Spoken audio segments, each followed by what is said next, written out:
Gemma is someone who is making the right enemies. What I mean by that is she has antagonised the enemies of the Irish people that are represented by the people who are crossing behind me here in Google headquarters, that represent the corporate parasites that exercise dominance in this world. And it's the same corporate parasites are the reason why farmers are outside meat plants up and down the country, because those involved in the beef sector of agriculture, beef and suckler farmers, are in a loss-making situation, or they're being forced off the land. And when you actually drill down through the stats of the food industry and the contribution of the food and drinks industry to this country, Irish food and drinks exports from the 26 counties last year alone were worth in excess of €12 billion. €12 billion. And you have a situation where one segment of that industry, the beef sector, is on its knees, and it's because of the dominance of the corporate agri sector that are profiting on the backs of the hard work of the primary producers of food in this country. And it's the same with Google. It's the same with Facebook, with Mr. Zuckerberg. It's the same with Goldman Sachs, international finance capitalist parasites that control our banks, that profited on the backs of Irish taxpayers at the time of the bank bailout, when Irish taxpayers were forced to pick up the tab for the gambling losses of bondholders in the bus bank, the former defunct bus bank, Anglo-Irish. And the cost of that, the promissory note, 34 billion plus interest, and also the cost of the bailout of the other pillar banks in this country, added €64 billion to the national debt. A national debt which is now in excess of €220 billion. So much for keeping the recovery going.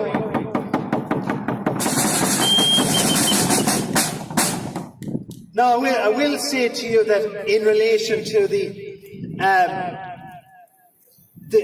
reaction of the mainstream media to these scandals has been remarkably tame. It's been tame because these people are bought and paid for. What we have in this country, and what we have throughout the European Union, is what I would term corporate democracy. Because if you remember when Mao Zedong and the communists took over in China, they established what they termed a people's democracy, which was Marxist dialectical speak for communist totalitarian dictatorship, where they misused the name democracy. In this country, they misuse the name democracy, they misuse the word free speech. They allow free speech to be controlled and to be restricted, and yet they use the term. People are allowed freedom of expression. They're not. When you cross the line, when you are in a situation, people like Gemma who are weren't afraid as a truth warrior to stand up to corruption, to stand up to lies, to uncover the systemic corruption in this country.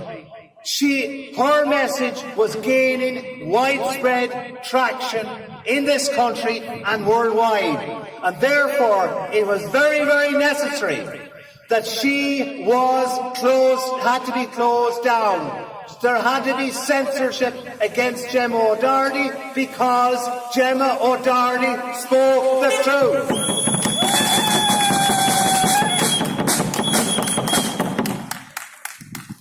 as I said, I call this country a corporate democracy because the mainstream media exercises censorship. They choose what the Irish people must consume from their mainstream media. It's decided by them. They decided to edit and to cover up certain very important stories that are very newsworthy for the people of this country. That's what journalism is supposed to be about, to provide coverage of important issues so that the Irish public can determine what is going on in their country and make decisions come election time to rectify and fix that situation. And Gemma referred earlier to the scandal of what happened, those children in Cortown, where 3 teenage girls were sexually assaulted and yet it is alleged by people not from this country. But the mainstream media and RTE gave it barely mentioned this grotesque scandal. These are the people that talk about that talked about clerical child abuse, which was horrendous, which was criminal, and we all condemn it. But it was fine. It was no newsworthy then because they had a target, and the target was the Catholic Church. When the Catholic Church isn't the target, when somebody else is carrying out paedophile, rape and sexual assaults of children, then these crimes are not newsworthy. And let's talk about Love Island or something else that's more interesting. As I said, the corporate democracy is almost complete in this country at this stage. You have a situation where everything is done for big banks. Everything is done for the multinationals. I referred earlier to the bank bailout that added 64 billion to our national debt. Only recently, and very crucially, after the European and local elections in May, the European Commission decided to sign up to a treacherous Mercosur deal between the European Union and the Mercosur countries in South America that was done for the purpose of people like these inside, for the multinational sector, pharmaceutical multinational companies, many from North America, many of whom are located here, are part of the Mercosur deal, as well as car manufacturing companies in Germany that want to sell their cars into South America, and the trade-off was that they were going to permit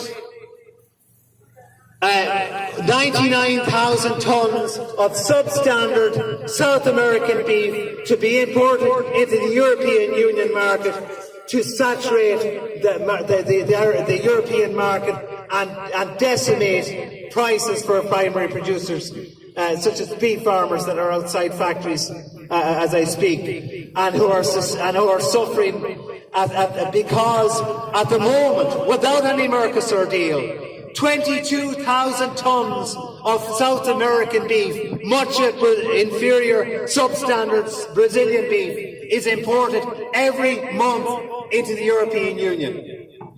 So this is just a taste of what corporate democracy is about. Corporate democracy is good for Google. Corporate democracy is good for Goldman Sachs. It's good for the Wall Street banks. It was good for the Anglo bondholders.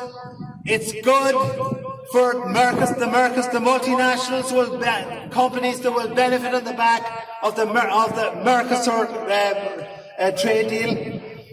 It's good for also their agents in this country the sellout politicians, the political establishment and elites in this country that work for the multinationals and have abused the democratic mandate that they received from the Irish people to serve the interests of big business and to serve the interests of big banks rather than serving the interests of the people of Ireland who elected them.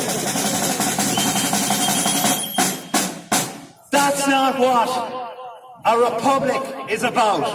In 1916, the men who gave their very lives for the cause of Irish freedom, for the cause of a genuine Irish republic, must be spinning in their graves today at the thought that what they had died for has been so treacherously betrayed, but that betrayal did not happen yesterday. It happened a long, long time ago. It happened in Bailnablaw in Cork in August 1922.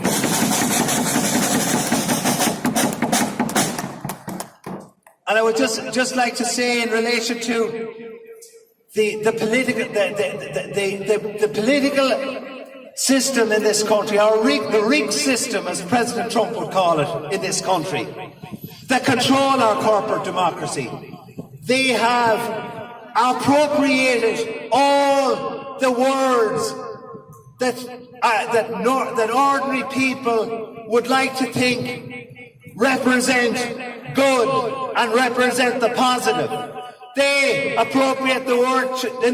Last year we had a referendum to legalise the mass murder of Irish unborn children, and 4,000 of those children have been mass murdered since the enactment of the Abortion Act in January of this year. But Irish people were told that this was about choice, pro-choice for women. Women, you have the choice to murder an unborn child you carry in your womb. That's your choice. But guess what? Irish people have not the choice to listen to Gemma O'Doherty on YouTube. That choice has been taken away from them. And they appropriate the word freedom. Freedom that the men of 1916 gave their lives for. Freedom is about political freedom. It's about political liberty. It's about freedom of expression. It's about economic freedom. It's about mothers having the freedom to stay at home and look after their children without the economic cost of doing so, without having to send their children to crashes where their children are neglected and in some cases is abused, as was highlighted recently even in the mainstream media. Freedom is about people like myself in agriculture, in farming, freedom to farm without regulation, without EU red tape, freedom to farm for a profit, freedom to farm without the EU looking over our shoulders, without treacherous trade deals, without the prospect of a no-deal Brexit, which is totally avoidable.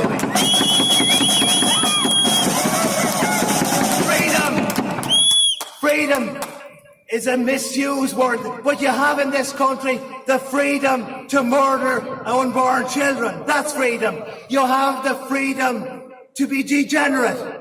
And you have a situation where, and I know I said that Gemma antagonised the right people. She antagonised the enemies of the Irish people. She also antagonised the enemies of human decency, who parade their degeneracy, which is an attack on the moral fibre of the Irish nation.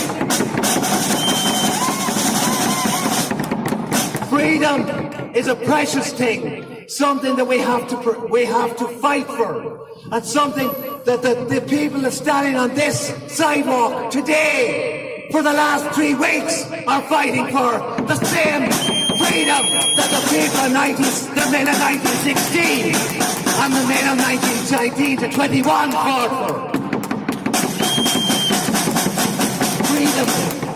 is such a precious thing. But and sadly, in this country, in 2019, we face the prospect of that freedom being extinguished. Why? For corporate gain and corporate benefit, not to the detriment of the interests of the Irish people. I referred earlier to the prospect, the real prospect now of a no-deal Brexit in 3 months from now. A no-deal Brexit which is totally avoidable. The reason why a no-deal Brexit is now inevitable is because the European Union and the Irish government refuse to give the tiniest concession to the British in relation to the backstop, this nonsensical backstop that was stitched into the withdrawal agreement. The backstop, ladies and gentlemen, was supposed to be about preventing a hard border between the 6 counties and the 26 counties of this country. The backstop was supposed to preserve trade between Great Britain and Ireland. Very necessary trade. But the problem was that the British Parliament on 3 occasions voted down the backstop. Now, if the British Parliament voted down the backstop on 3 occasions when Theresa May was Prime Minister, what chance has a Parliament with Boris Johnson as Prime Minister, elected on a Brexiteer platform? A chance. What prospect is there of that withdrawal agreement and that backstop passing before October 21st or 31st? None. And everyone knows that. So the very thing that the backstop was designed to prevent, it is actually going to cause. Because if the United Kingdom, if the UK, which includes the north of Ireland, the occupied part of this country, if they crash out of the European Union on October the 31st, as a result of a no-deal Brexit, as a result of no concession being given to them by the European Union with the support of the Irish government, that is going to result in a hard border between the 6 counties and the 26 counties. That is going to result in a tariff wall between Ireland and Great Britain. That is going to result in the loss of our most important trading partner, certainly for the agri-food industry. And I spoke earlier about the net worth of the Irish food and drinks exports to this country, to this economy, to the 26 counties economy, being of €12 billion. Of that, 52% of Irish beef exports are to the British market. Britain takes 52% of our beef exports. It takes 40% of our dairy exports, 60% of our cheddar cheese exports. It takes 95% of our mushroom exports. If the British market is shut down and denied to Irish primary producers of food, that will decimate the Irish agri-food sector.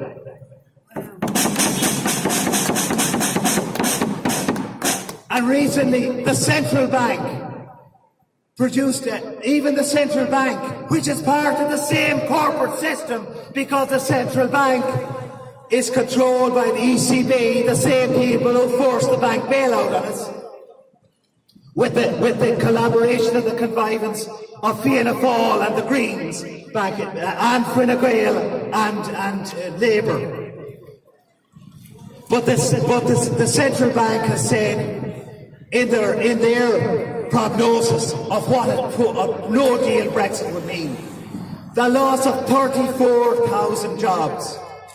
They have also said that it will slash economic growth. That it will push the country back into recession. But the central bank figures are slightly skewed because they're including where I'm standing, the Dublin economy as distinct from the overall Irish economy. And I can tell you that if the impact on the overall Irish economy, which would include perhaps some economic benefits to the financial services sector from people from financial services moving from the City of London to Dublin, when that's excluded, you are talking about a total hemorrhaging of the rest of the Irish economy that is not supported by multinationals.